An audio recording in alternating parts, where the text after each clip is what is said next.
अब लोग चलो आज हम चैप्टर जो स्टार्ट करेंगे उसका नाम है द मुगल एम्पायर। ठीक है। अब मुगल एम्पायर क्या है, who were the Mughals. Mughals पहली बात है कौन, पहले हम लोग को ये जानना है मुगल्स के बारे में, उसका छोटा सा डेफिनेशन। क्योंकि हम लोग को पता है सर मुगल्स कहाँ से आया, पहली बार भारत में राज्य करने आया, कहाँ से आ गया अचानक से। तो मुगल के बारे में जानेंगे तो पहले सुन लो, Mughals were the descendant of the Mongols. मतलब उनके लोग जो है ना मंगोल खानदान के थे। ठीक है। एंड इन सेंट्रल एशिया से लोग बिलोंग करते थे। And they had developed new art of warfare by the use of artillery in war. उन लोगों को लड़ाई का कला ना बहुत अच्छा से आता था। उन लोगों को लड़ाई का कला बहुत, किसको आता था, ये मंगोल्स लोग को लड़ाई का कला अच्छा से आता था।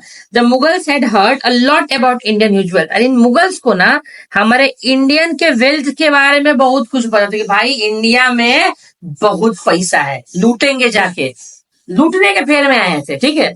And they wanted to plunder, लो मैंने बोल दिया सर, प्लंडर का मतलब लूटना। ठीक है। And they made frequent attack on India. धीरे धीरे उन्होंने अटैक भी किया इंडिया पे। ठीक है। हम लोग को हैरेस भी किया और दिल्ली सुल्तान को भी हैरेस किया गया जो उस समय दिल्ली सुल्तान थे। And finally in 1526 they succeed when Babur defeated Ibrahim Lodi at Panipat and led the foundation of the Mughal empire. First battle of Panipat exam में आएगा, who fought the first battle of Panipat? The first battle of Panipat was fought between Ibrahim Lodi and Babur in 1526 AD. Sir मतलब यहाँ पे इब्राहिम लोधी हार गया? हाँ हार गया। सर इब्राहिम लोधी को हराने के लिए कोई तो बोला होगा, हाँ सर पंजाब को उस समय का था गवर्नर दौलत खान लोधी, वो जाके बाबर से हाथ मिलाया, बोला कि सर आइए। बाबर सोचा भी नहीं था कि इंडिया में जाना है, बट जब दौलत खान लोधी बोला कि कुछ तो है इंडिया में यार, चलो इंडिया में चलते हैं, तो इंडिया में इतना ज्यादा वेल्थ है, इन्वेड, अब हम इन्वेड करेंगे इंडिया में। तो 1526 में फर्स्ट बैटल ऑफ पानीपत हुआ, किसके बीच हुआ, इब्राहिम लोधी और बाबर। इसमें बाबर जीत गया और वहीं से मुगल साम्राज्य की स्थापना हुई। हम लोग बात करेंगे यहाँ पे chronological order of the Mughal. Sir chronological order का मतलब क्या होता है कि सर कौन कौन पर आया राज करने के लिए। तो पहला राजा का नाम बताते हैं, बाबर था 1526 से लेकर 1530। सर बस 4 साल, हाँ सर बस 4 साल। और ये फाउंडर था, किसका फाउंडर था, द मुगल एम्पायर का फाउंडर था, इसका नाम था Babur. Sir from Kabul Babur came to Punjab, वो काबुल से आया था पंजाब में 1525 एडी में, and become its master within 3 week. और 3 हफ्ता में वहाँ का मास्टर बन गया भाई, of crossing the river Indus.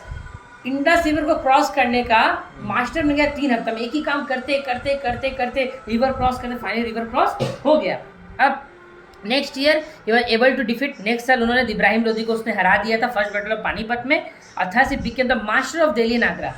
Delhi and Agra का वो क्या बन गया, मास्टर बन गया, and led the foundation of the Mughal empire.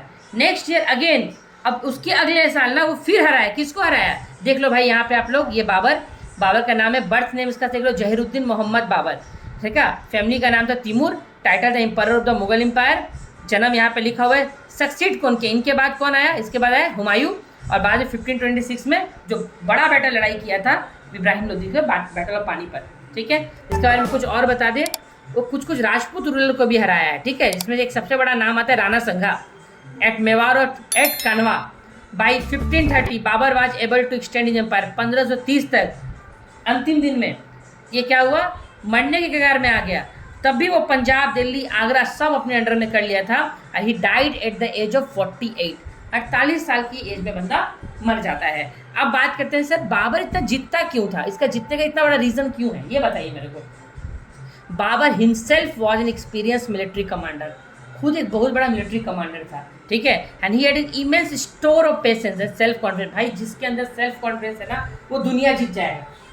सबसे बड़ा एग्जाम्पल MS धोनी, महेंद्र सिंह धोनी, हाँ टिकट कलेक्टर से उठा था, सेल्फ कॉन्फिडेंस था, गवर्नमेंट जॉब छोड़ के हम क्रिकेट खेलेंगे, बल्कि पता है कि क्रिकेट में भी पॉलिटिक्स है ना, तब भी बंदा जीता। और आज तुम लोग सब उससे प्यार करते हो, सब मानते हैं उसको। अब Babur was the first invader from the north who use artillery, पहला था नॉर्थ से जो आर्टिलरी मतलब हथियार वगैरह यूज करता था। Babur had a team of capable, उसके पास एक कमांडर था तो एक टीम को संभालता था बहुत बड़ा लेवल पे। On the Indian ruler did not visualise any eventually beyond the border of their kingdom and could not stand united to face a threat to Indian from outside. Babur defeated them 1 by 1। India में जो भी बाहर से आता था India को rule करने के लिए, बाबर सबको हराता था। तो बाबर अब दिल्ली का समझ लो हेड बनने के फिराक में था।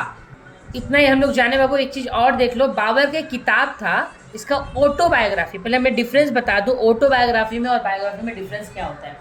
बायोग्राफी का मतलब होता है जो मेरा किताब कोई और लिखता है ना तो उसको बायोग्राफी बोलते हैं। जब हम अपना किताब खुद के बारे में खुद लिखें तो उसको ऑटोबायोग्राफी बोलते हैं। तो ये ऑटोबायोग्राफी उसका लिखा हुआ था खुद का, तुजुक आई बाबरी और बाबरनामा, जो कि टर्किश लैंग्वेज में लिखा हुआ था। और मैंने बताया था ना वो राणा संगा को हराया था, वो बैटल का नाम था बैटल ऑफ खानवा। क्या था? बैटल ऑफ खानवा। तो यहाँ पे हम लोग बाबर के बारे में खत्म किए। ठीक है।